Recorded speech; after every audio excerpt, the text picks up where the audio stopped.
Jon Kabat-Zinn had a great quote. The little things, the little moments, they aren't little. No. I was driving home from picking up my daughter at school, and this was a road that I had driven down 1,000 times.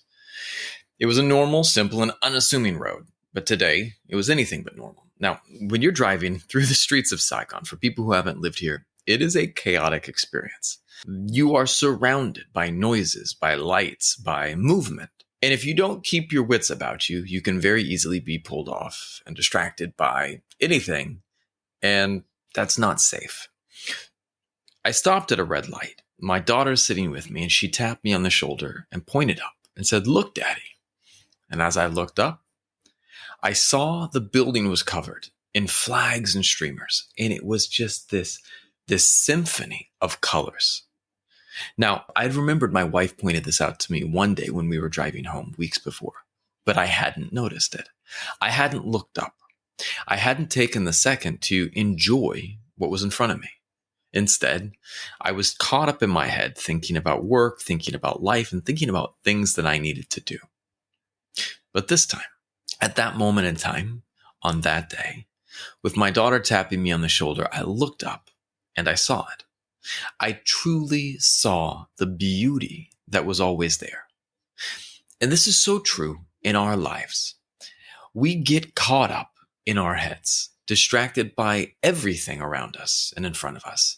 Things that often we have no power over. Things that we shouldn't be putting our attention into. Things that just aren't worth our time. What we really should be paying attention to are the things that are right in front of us. Now, maybe you're stuck in a job that just isn't what you're looking for. Maybe you're caught up in your head. Maybe you have financial challenges at home. Maybe your marriage needs some work. But maybe those things that are taking up all of your time and all of the real estate in your head are actually things that if you could step back from them, you might find a solution for.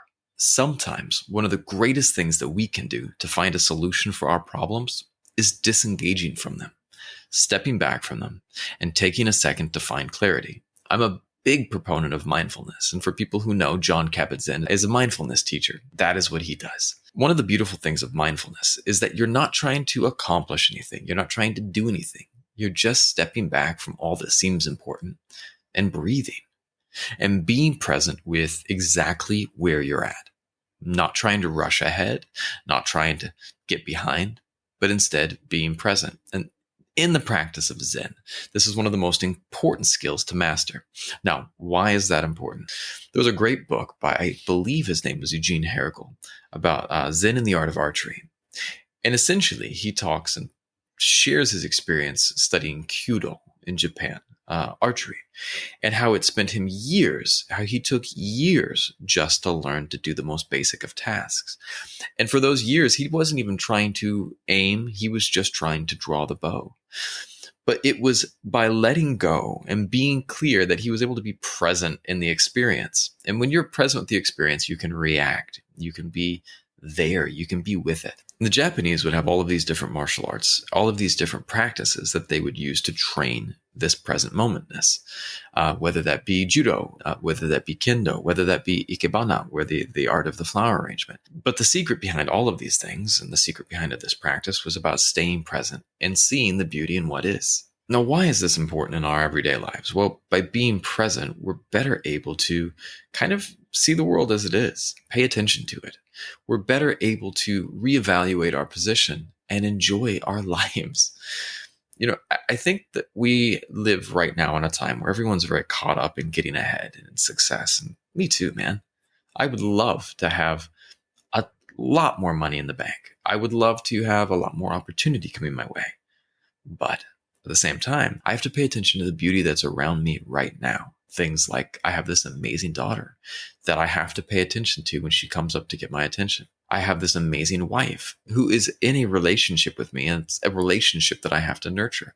And I can only do that by being present. Here are 3 ways you can be more present and appreciate the beauty in your life. Now, number 1, as I shared earlier, practice mindfulness. Now, mindfulness is a technique that is simply the practice of observing the breath, focusing on the inhale and focusing on the exhale, focusing on that present moment and your breath without judgment. If you feel pain, just let it be there.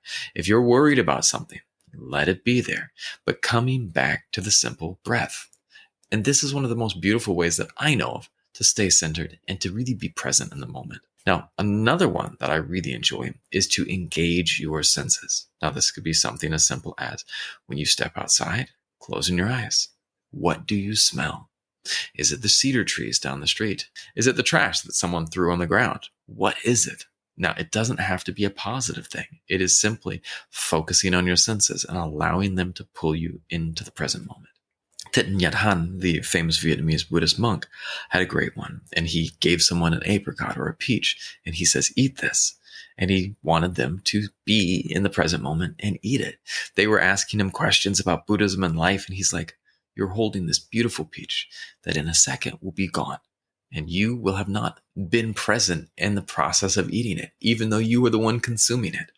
And his whole thing was to be present in the process of consumption, to be present in the process of creation, to be present in your life. Now, one of the last things and the most powerful things is to keep a gratitude journal. Now, taking time to reflect on what you're thankful for allows you to see the positive in your life a lot more easily. It will also allow you to see what are the things that are going right. And it gets you out of your head. I mean, I have this laundry list of things that I would like to change in my life. But I should also have an equal laundry list of things that I am enjoying with my life, things that I am thankful for. And that is what this is all about. It's about being present and being thankful.